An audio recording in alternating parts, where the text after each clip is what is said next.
Andrew Luck's surprise retirement stunned NFL fans who, while bummed out that we're never going to be able to see him play football anymore, at least we respected the decision. Kind of like the way that Robert Loggia didn't want President Whitmore up in the air fighting those invading aliens, but damn it! They respected the decision because he belongs in the air, and ultimately, Andrew Luck was not going to belong to us, the football fans. He has much bigger things in store for him in this life, and we wish him well. Now, the only people who really had a issue with this were noted credit card thieves, those a-holes at the Colts games, those ingrates. You've had a Hall of Fame caliber quarterback since 1998. You're going to be fine. There's no Curtis Painter on this roster. And, of course, the people who drafted Andrew Luck in their fantasy leagues, which the latter is not necessarily excused, but it's somewhat understandable. But, hey, you know what? Let's take a look at some of your options moving forward, especially if you have to go hit the waiver wire right now. Now, to start, what about Jacoby Brissett? Now, no matter what kind of league you play in, whether it's a 10-teamer, you're in a 16-team, super flex, whatever, odds are Jacoby Brissett is available for you on the waiver wire, unless, of course, you were worried about Andrew Luck and you drafted Brissett in case this kind of situation popped up. Not that you expected him to retire, but thought he could miss a significant chunk of time. Well, you know what? I think if you have Jacoby Brissett, you're in pretty good shape.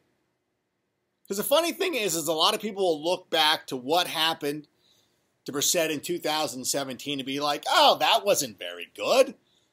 I don't want that situation again because he kind of struggled. But let's realize what was happening with the Colts during that time. They had to make a move. They traded for him. They made a deal. They flipped, what was it, Philip Dorsett right before the season started because the injury to Andrew Luck. They were panicking.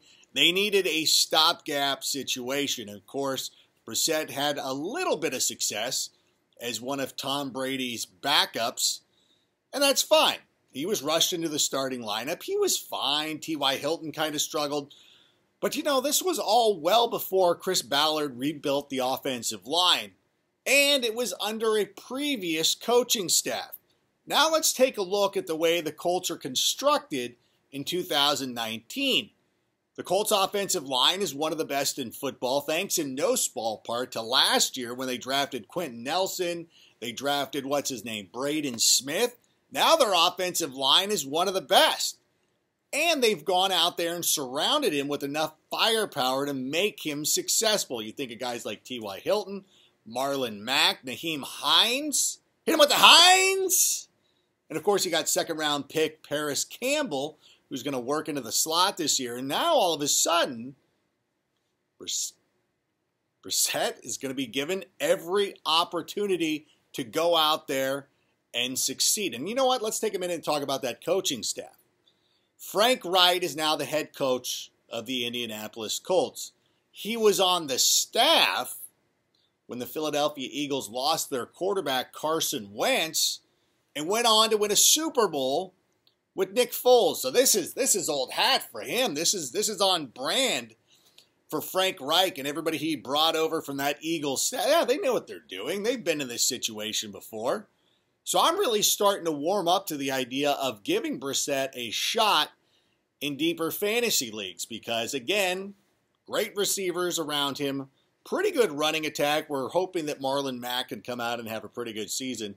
So he's probably available for you. You're sweating it out right now, hoping you can pick him up on the waiver wire, but he's available in nearly every NFL.com league right now. He's not going to be Andrew Luck, and nobody's going to go out and expect him to be that kind of player, but he certainly is somebody who can go out there and give you valuable fantasy points. Now, let's take a look at some other guys in case you don't feel that great, in case your league's giving you more options on the waiver wire. I thought about Dak Prescott at first, and of course Ricky Hollywood, who is one of my competitors in NFL Fantasy League 1, she drafted Dak Prescott, which I think is a great move. If Dak Prescott is available, obviously the first 3 games for the Cowboys this season are very winnable. He played much better when Amari Cooper joined the team. Ezekiel Elliott still hasn't signed, but you can win a couple of games as currently constructed. But some other guys I'm looking at now. As a side note, I've been pretty shocked over Ben Roethlisberger and his ridiculous ADP. He's been going off the board as the quarterback 15, 10th round ADP. And, you know, if you're in some hipster league that nobody drafts a quarterback. I've been in leagues where you've had a couple of quarterbacks, like every team has 2 quarterbacks. No matter, it's a 12-teamer, but everybody drafts 2 quarterbacks because that's just the way they play. They're more casual fans or whatever, but they're always worried. They want to back it up. If you start listening to the people on Sirius XM or you listen to the NFL Fantasy League One, things like that, those type of experts don't like to have more than one quarterback. I can stream a guy. So all your leagues may vary, but Ben Roethlisberger is certainly somebody who I look at, especially if you're going to wait later on a quarterback. His work with Juju in the preseason has been impressive. James Washington is going to be another in a long line of Pittsburgh Steelers receivers who come not seemingly out of nowhere, but you look back at the lineage going back. Let's go back to Hines Ward. You had Hines Ward, Santonio Holmes, Plaxico Burress, Mike Wallace. Then, of course, Antonio Brown was a 5th, 6th round pick. Juju comes out of nowhere when everybody said that USC receivers were garbage. And now all of a sudden he's one of the best receivers on the planet. James Washington will be there. But in the end, last year, Roethlisberger ranked 3rd in the NFL with 21.3 fantasy points per game from the quarterback position. So to me, that's a really good value if you can go out there and get him. And of course, he's probably not going to be available on your waiver wire. But hey, listen, do your due diligence. Sit there and look. Is Roethlisberger available? A lot of people just don't like Roethlisberger for obvious reasons. So if he's available to you, that would by far be my first priority. And I'm not going to sit here and be like, okay, Ben Roethlisberger, see you later. Get out of here. I'm not going to be one of those guys who comes in here like Captain Obvious. Here are 3 guys. I'll give you 3, but you know what? I'm going to give you 4. I'm going to give you 4 guys. Should be. Their availability on NFL.com leagues is more than 50%. And I'm not even going to include Kirk Cousins, who, for whatever reason, I think a lot of people are scared off because the Vikings are going to run the ball a lot more this season.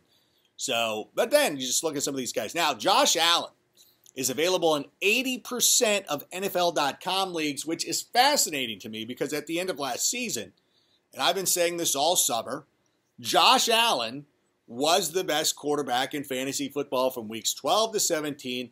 Nobody was better. We're fudging the numbers a little bit because, of course, he was so fantastic in Week 17 against the Miami Dolphins. Threw for 3 touchdowns, ran for a pair. Incredible performance.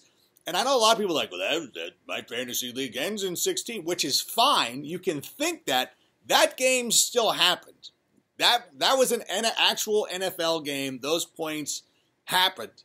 So I will give Josh Allen the benefit of the doubt. And I think, again, one of the reasons it makes him so valuable is that the floor is so high because he runs with the football. And we could sit here and have this debate till time's end about whether we should find a way to make fantasy scoring more conducive to rewarding the really excellent quarterbacks and not so much the quarterbacks who gain a lot of points because they run the football so well.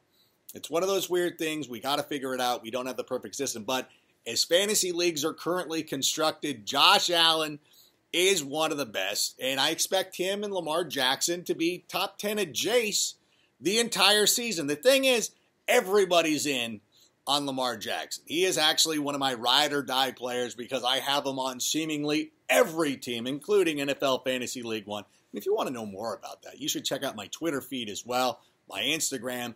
We'll have a lot more content about that coming up, just in case you're curious. But if you want, listen, you're like, Frank, give me the quarterbacks. All right, I'm with you. Josh Allen. Love him this year. They added John Brown. They added Cole Beasley. John Brown kind of plays the game. He's more appropriate, like he fits better. You know what I'm saying? Like, it's cool. Like, John Brown never really was a fit with Lamar Jackson because he didn't throw the ball downfield as much. It's like when people give my wife Star Wars gifts. You're like, yeah, it's fine for her. She sort of enjoys it, but it would really be better for me. Like, that's the kind of gift you should give me. I will get the most use out of that. Similarly, this is the way John Brown is going to work with Josh Allen this year. And, of course, Cole Beasley during the preseason has developed quite a chemistry with Josh Allen, so it is worth keeping an eye on. All right, the next quarterback, and I say this as a guy who's decked out in Bears gear. What about Mitch, man? Mitch Trubisky, one of the most disrespected players in football right now.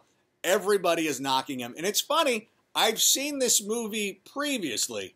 Last year, everybody thought that Jared Goff was garbage. I drafted Jared Goff in the 12th round or later in seemingly every draft I did. I was supremely confident that Sean McVay was going to take him to another level, even though people didn't want to believe it, thought the Rams were a fluke, thought they were going to regress. Does this sound familiar? Does this sound like what people are saying about the Chicago Bears? Because it exactly is. Being that the Bears are better this season, and now everybody wants to pick against them. They act like they can't win. The defense, like, whatever. If the defense takes a step back, that's better for Mitch. But again, he's one of those guys who's athletic, who at times, if he gets into trouble, will tuck it and run. But he's in the second year of Matt Nagy's offense. Allen Robinson is healthy. Tony Miller is ready for his second-year breakout. Taylor Gabriel is a great wide receiver 3. And, of course, they added David Montgomery in the draft. The significance of that is that he's a great receiver out of the backfield, which means that offense is going to be a little less predictable than they were last year. When Jordan Howard was on the field, you're like, yep, they're running. It's kind of like when you come home, the wife's in sweat. You know what? That we don't need to go. But here's my thing. Mitch Trubisky is going to be good this year. And if you're like, this guy's a biased Bears fan, blah, fair enough. Let's move on to Sam Darnold, who, again, is also in a similar situation. Again, wanting to use what happened with the Rams and the development of Jared Goff under Sean McVay. I look at Sam Darnold, who is entering his second season, working with Adam Gase now. We've seen this move before. Is it a Patrick Mahomes type of breakout? Yeah, probably not, although Sam Darnold was pretty good. Last year, he had some success, threw some touchdowns, had some ups and some downs, but now you put him with a real offensive-minded coach. You fit him with a guy like Le'Veon Bell, who I hate to say that he's going to be his version of Todd Gurley. I don't hate to saying it that much. That's a very apt comparison. You know what, Adam? That was an apt comparison. Then you talk about Robbie Anderson, who I kind of worry about because he's got to be matched up with so many dominant cornerback ones, especially in the AFC East, where there's 3.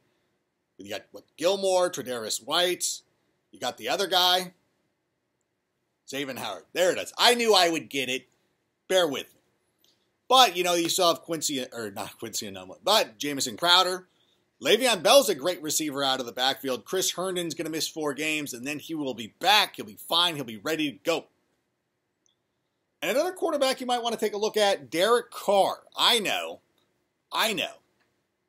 Get it out of your system now. I don't want to hear it, but listen. Derek Carr last year set a career high, threw for over 4,000 yards.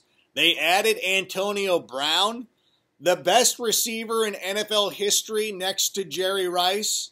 The guy who, since 2013, has had 100 receptions, 1,200 yards, and 8 touchdowns in every season, at least 1,100. And he hated his quarterback. He actually likes Derek.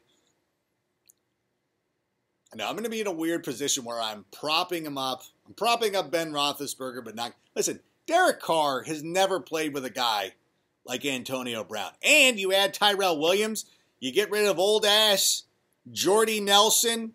I mean, you do lose the GOAT, Seth Roberts, so that's going to be tough. But you know what?